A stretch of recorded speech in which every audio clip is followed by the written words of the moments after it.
एकीकडे पत्नीला अधिकृत उमेदवारी देऊनही पती बंडखोर अपक्ष म्हणून रिंगणात, तर दुसरीकडे पक्षाने उमेदवारी नाकारल्याने माजी नगरसेवक नगरसेविका आपल्याच अथवा मित्रपक्षांच्या उमेदवाराविरोधात मैदानात, अशी परिस्थिती ठाण्यातील विविध प्रभागांत निर्माण झाली आहे.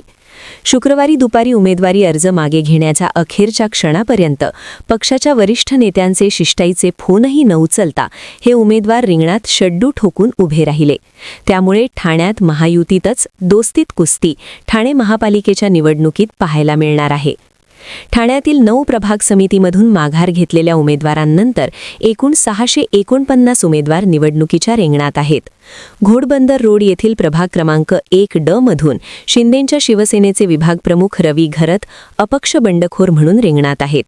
या ठिकाणी शिंदेंच्याच शिवसेनेचे विद्यमान नगरसेवक सिद्धार्थ ओवळेकर यांच्या विरोधात अपक्ष म्हणून रवी घरत रिंगणात असून घरत यांच्या पत्नी नम्रता घरत या पॅनलमध्ये शिंदेंच्या शिवसेनेच्या उमेदवार आहेत. तसेच मनोरमा नगर येथील प्रभाग क्रमांक 3 मध्ये शिंदेंच्या शिवसेनेच्या माजी महापौर आणि जिल्हा महिला संघटक मीनाक्षी शिंदे व शिंदेंच्या शिवसेनेतून निलंबनाची कारवाई केल्यानंतर उमेदवारी मिळालेले विक्रांत वायचळ, शाखाप्रमुख लहू पाटील, माजी नगरसेविका पद्मा भगत रिंगणात आहेत. तर प्रभाग क्रमांक 4 ड मध्ये शिंदेंच्या शिवसेनेचे सिद्धार्थ पांडे यांच्याविरुद्ध शिंदेंच्याच शिवसेनेचे युवासेना पदाधिकारी नितीन लांडवे यांनी बंडखोरी केली असून या प्रभागात शरद पवारांच्या राष्ट्रवादी काँग्रेसचे संतोष जयस्वाल रिंगणात असल्याने तिरंगी लढतीची शक्यता आहे.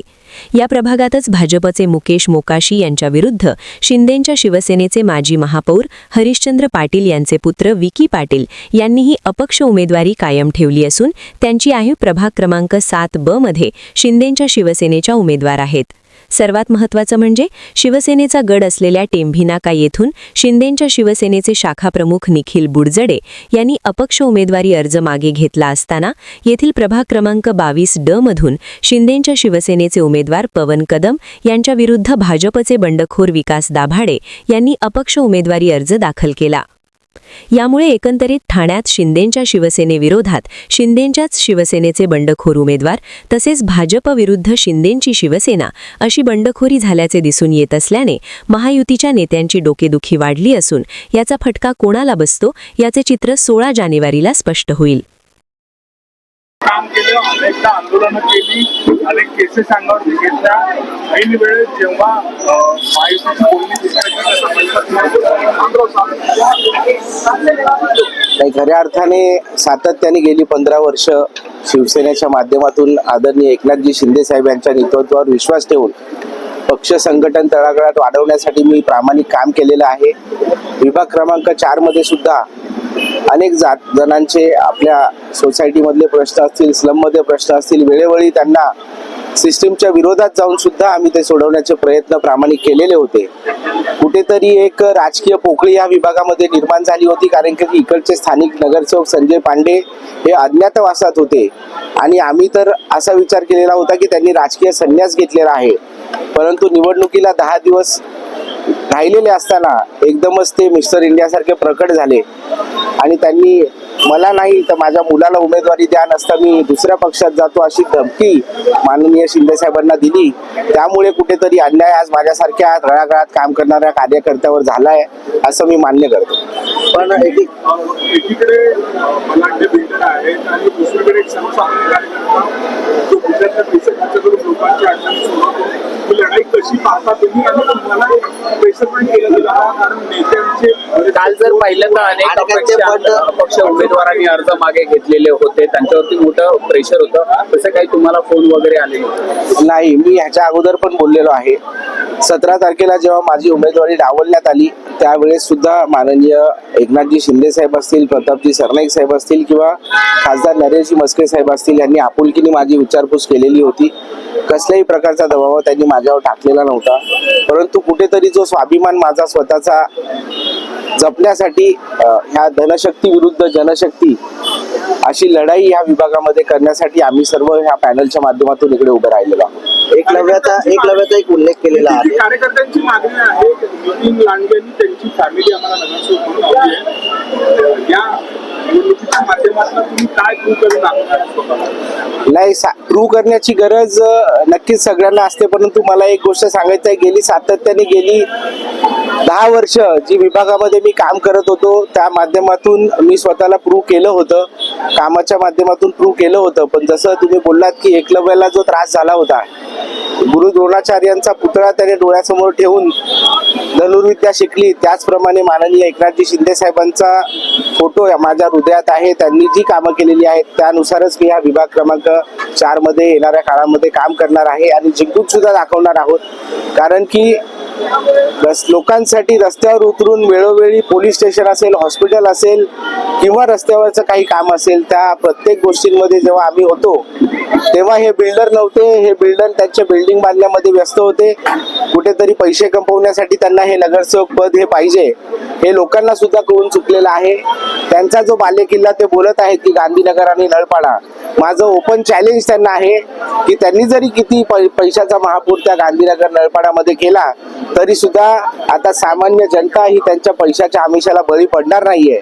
तरी खऱ्या अर्थाने तळागाळात काम करणाऱ्या कार्यकर्त्यावर गांधीनगर नळपाडा असेल किंवा संपूर्ण विभाग क्रमांक 4 ची जनता ही विश्वास ठेवणार आहे आणि त्या जनतेच्या विश्वासावरच जेव्हा जनतेने निवडणूक हातात घेतलेली आहे त्याच एका उत्साहावर आम्ही आमचं पॅनल निर्माण करून या भल्या मोठ्या धनशक्तीला आम्ही सामोरे जाणार आहोत. निवडणुकीच्या याद्या जाहीर होण्याच्या अगोदर किंवा तिकीट वाटपाच्या अगोदर महायुतीच्या दोन्ही पक्षातल्या नेत्यांकडनं असं सांगितलं जात होतं की ही निवडणूक सामान्य कार्यकर्त्यांची.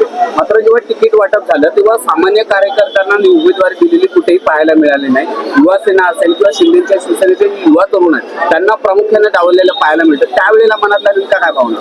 नाही, नक्कीच जेव्हा एखादा तरुण रस्त्यावर उतरून आपलं पक्ष वाढवण्यासाठी काम करत असतो, खऱ्या अर्थाने जेव्हा कार्यकर्त्यांची निवडणूक येते, स्थानिक स्वराज्य संस्था म्हणजे ह्या कार्यकर्त्यांच्या निवडणुका असतात आणि ह्या निवडणुकांमध्ये जर तुम्ही नेत्यांना संधी दिली, नेत्यांच्या मुलांना संधी दिली तर नक्कीच कुठेतरी एक मन दुखावतं, आपल्यातला कार्यकर्ता कुठेतरी कमी पडतोय का अशी भावना निर्माण होते. परंतु मी सांगेल की काही राजकारणामध्ये तडजोडी कराव्या लागतात.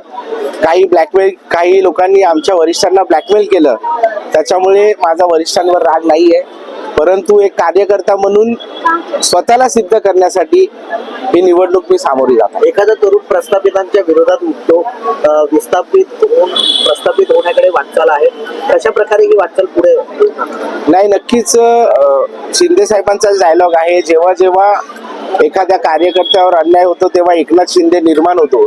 आणि मला तेच म्हणायचं आहे की विभाग क्रमांक 4 मध्ये सुद्धा एकनाथ शिंदे हा फक्त आणि फक्त घराणेशाहीमुळे जो त्याच्यावर अन्याय झालेला आहे, त्यामुळे हा तरुण संघर्षातून निर्माण होतोय. त्याला तुमची सर्वांची साथ हवी आहे, एवढंच मी आव्हान मी आज जनतेला करतो. शेवटचा प्रश्न, समोर जर पाहिलं तर मोठ्या पक्षाचे धनदानके उमेदवार आहेत, प्रचाराला मोठमोठे नेते येणार आहेत, पैसे खर्च केले जाणार, एक सामान्य तरुण तू निवडणुकीच्या रिंगणात उतरलेला आहे, प्रचाराचे नेमके तुझे मुद्दे काय असणार? प्रचाराचा माझा एकच मुद्दा आहे जो की मला जनतेनेच दिलेला आहे.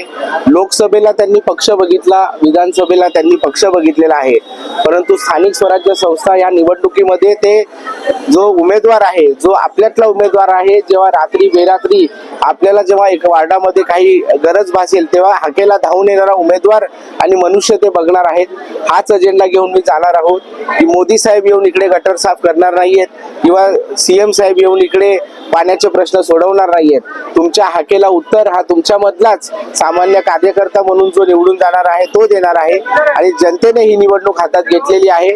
त्यामुळे जनतेच्या विश्वासावर, जनतेने दिलेल्या आत्मविश्वासावर आम्ही येणाऱ्या काळांमध्ये धनशक्ती असू दे किंवा मोठमोठे नेते असू दे, त्यांना सुद्धा आम्ही संघर्षाने आणि सामोरे जाण्याचा प्रयत्न आम्ही करणार आहोत. शेवटचा प्रश्न, SRA मोठा स्कॅमचे ॲलिगेशन या संपूर्ण प्रभागामध्ये आहे, तर त्या नागरिकांना कसं तुम्ही मदत करणार की त्या नागरिकांना कसं पाठबळ देऊन त्यांच्या अडचणी सोडवणार? नाही, मी फक्त नागरिकांना एकच आव्हान करणार आहे की तुम्हाला नगरसेवक हवा आहे की बिल्डर हवा आहे. जर तुम्हाला बिल्डर हवा असेल तर तुम्ही मग त्यांना मतदान करा ज्यांनी तुमच्या जमिनी बाळकवल्या 2017 2017 साली तुम्हाला जे स्वप्न दाखवली होती की एसआरच्या माध्यमातून झोपडपट्टी मुक्त प्रभाग हा मी करणार, त्या गांधीनगर नळपाड्यामध्ये साधी एक वीट सुद्धा त्यांनी रचलेली नाहीये. आणि त्यामुळे ह्या नगरसेवक जे बिल्डर म्हणून नगरसेवकाचा आव आणतायत, त्या बिल्डरांच्या आमिषाला बळी न पडण्याचं आव्हान आम्ही करत आहोत. आणि जर आम्हाला संधी दिली ह्या मायबाप जनतेने, तर नक्कीच येणाऱ्या काळामध्ये सरकारची पाठपुरावा करून त्यांचे जे एसआर रिलेटेड प्रश्न आहेत ते सोडवण्याचा प्रयत्न आमच्या पॅनलच्या माध्यमातून होणार आहे. नेमका काय नागरिकांनी रोष व्यक्त केलेला? माडा कॉलनी आपल्याकडे, आपल्या शेंडोबा मंदिराजवळ. आताच मला माहिती मिळाली रात्री का जेव्हा ते प्रचाराला गेले तिथं विरोधक माझे, तेव्हा त्यांच्यावर अंडी फेक झाली. कारण ते तिथं कधी गेलेच नाही, त्यांचा चेहराही गेला नाही. 8 वर्षामध्ये त्या जनतेला तुम्ही भेटायला गेले नाही, कधी त्यांचे विषय सॉल्व्ह करायला गेले नाही. म्हाडामध्ये जे काय फ्लॅट भेटतात ते गोरगरिबाला भेटतात. त्यांचे खूप विषय कमी असतात. पाणी असतो, साफसफाई असतो आणि बस सेवा असते आणि लाईट असते. हेही नगरसेवक त्यांच्याकडे पोचले नाही. त्याच्यामुळे त्यांचा रोष होता. जो ही ताई त्या कॉलनीमध्येच राहते, त्या ताई तुम्हाला अधिक माहिती देतील त्याच्याबद्दल. तुम्हाला मी वर्षा पाटील. मी रात्री घरी गेली ना, तर मी वरून बघते, मी खाली नाही, तर वरून अंडे सगळ्यांनी, बऱ्याच घरांनी अंडे फेकलेत वरून, की तुम्ही जा इथून, आम्हाला तुम्ही आमच्यासाठी की तुम्ही काय केलंय. आमचे रविदादा आमच्यासाठी भरपूर आहे, काही तुम्ही कोण नाही म्हणून त्यांनी सगळ्यांनी, बऱ्याच जणांनी अंडे खूप फेकलेत वरून. ते व्हिडिओ आहेत, ते काही 1-2 तासांनी येतील, पण मी काढायला सांगितले CCTVमधून, ते भेटतील. व्हिडिओ आहे आमच्याजवळ. तुमची काय मागणी असणार आहे या संपूर्ण प्रकारानंतर? आमच्यासाठी मागणी हेच आहे की आमचे रविदादा आमच्यासाठी सगळं आहे, म्हणजे आमचे रविदादा आमच्यासाठी यायलाच पाहिजे नाही. हे आमचे हीच मागणी आहे की आमचा पुढचा नगरसेवक आमचा रविदादाच पाहिजे नाही. तर याच प्रभागामध्ये मोठ्या संख्येने मागच्या वेळेस तुम्ही जिंकून आला होता. पुन्हा कोणत्या मुद्द्याला घेऊन तुम्ही या ठिकाणी प्रभागात निवडणुकीत रिंगणात होते? आज घोडबंदर येथे आमचा प्रचाराचा 5वा दिवस आहे आणि आम्ही सर्वही उमेदवार भाजपा, शिवसेना, महायुतीचे सोबत हा प्रचारार्थ करत आहोत. गावापाड्यांमध्ये, गृहसंकुलांमध्ये भेट देत आहोत. अत्यंत चांगला प्रतिसाद आहे, कारण मुख्यमंत्री म्हणून माननीय एकनाथजी शिंदेसाहेब आणि आताचे मुख्यमंत्री देवेंद्रजी यांनी ज्या प्रकारे या महायुती सरकारचं काम केलेलं आहे ते सगळ्या लोकांच्या मनात आहे. त्यांना ज्या काही समस्या आहेत त्या आम्ही जाणून घेतो आहे. आणि यंदा या पॅनलमध्ये आम्ही 4ही नगरसेवक, पाणी असो, रस्ता असो, स्वच्छता असो, उद्यानं असो आणि घोडबंदरचा सर्वांगीण सुरक्षित विकास असो, असं ध्येय घेऊन आम्ही लोकांच्या समोर जात आहोत. आणि महायुतीला हा कौल निश्चितप्रमाणे आम्हाला भेटत आहे, आशीर्वाद लोकांचे भेटत आहेत आणि आमच्या सगळ्या रणरागिणी आहेत त्याही मैदानात उतरलेल्या आहेत. आणि निश्चितप्रमाणे आमचा पॅनल जो आहे तो मोठ्या मताधिक्याने निवडून येईल असा विश्वास आम्ही व्यक्त करतो. रवी घरत हे यांना शिवसेनेचं तिकीट नाकारल्यामुळे ते अपक्ष उभे आहेत, नारळ चिन्ह घेऊन. त्यांचं म्हणणं आहे की त्यांचे आरोप आहेत की तुमच्यावरती तुम्ही विकास केला नाही, स्वतःच्या घरासाठी विकास केला. येणाऱ्या काळात कुठल्याही प्रकारचा विकास घर बघा साहेब, कसं आहे की गेल्या 9 वर्षामध्ये आम्ही जे काय केलं ते लोकांसमोर आहे. मी माझ्याकडं मानपाडा प्रभाग समितीचा सभापती म्हणून होतो. तिकडे इंजिनियरपासून ठेकेदाराला विचारलं सिद्धार्थ होळेकर किती स्वच्छ आणि प्रामाणिक आहे, तर साधारण सर्व इंजिनियर किंवा ठेकेदार जे असतील त्याचं उत्तर देतील.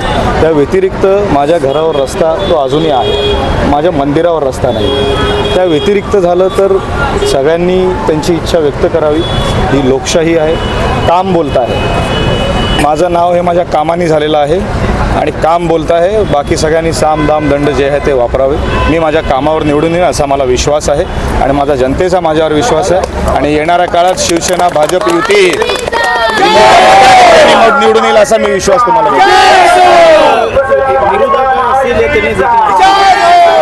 प्रचाराच्या दरम्यान एका ठिकाणी आपण प्रचाराला गेलेला होता, त्यावेळेला तुमच्या प्रचार रॅलीवरती अंडी फेकण्याचा आरोप देखील अफवा आहेत. थांबवण्यासाठी अशा प्रकारे सगळ्या प्रकारचा प्रयत्न लोकांनी करावे. जे काय 8 उमेदवार आहेत त्यांनी करावे. मी असं कोणाला लक्षित करत नाही. आम्ही विकासाच्या मुद्द्यावर लढतोय, पुढे लढणार आणि सर्व शिवसैनिक आहेत त्यांना सामावून घेऊन एक युतीने, एक मताने आम्ही पूर्ण पॅनल जो आहे तो निवडून येऊ असा विश्वास मी व्यक्त करतो. लाडक्या बहिणी विधानसभेमध्ये चमत्कार दाखवला होता, यंदा पुन्हा कशा त्यांच्या आशीर्वादामुळेच आमची एवढी घोडदौड चालू आहे. आता निश्चितप्रमाणे आमचे उमेदवार आहेत विक्रांतजी तांडेल, इथे रामजी ठाकूर आहेत आणि आम्ही 4ही उमेदवार जे आहोत ते एकत्रित प्रचार करत आहोत, लोकांच्या भावना जाणून घेत आहोत, लोकांचं म्हणणं जाणून घेत आहोत. लोक आमच्यावर खुश आहेत. जे काय आता होईल ते आमच्या कामावर होईल, आमच्या नावावर होईल, आमच्या पक्षाच्या चिन्हावर होईल आणि हे पक्ष ज्याने आमच्यावर विश्वास दाखवला हा विश्वास आम्ही सार्थ करू आणि ही निवडणूक आम्ही जो आहे मोठ्या मताधिक्याने आम्ही निवडून घेऊ. 16 तारखेला गुलाल कशा प्रकारचा असणार आहे? शिवसेना महायुतीचाच असणार आहे. महापौर कशा प्रकारचा असणार आहे? यावेळी महापौर पण महायुतीचाच बसणार आहे निश्चितप्रमाणे. धन्यवाद.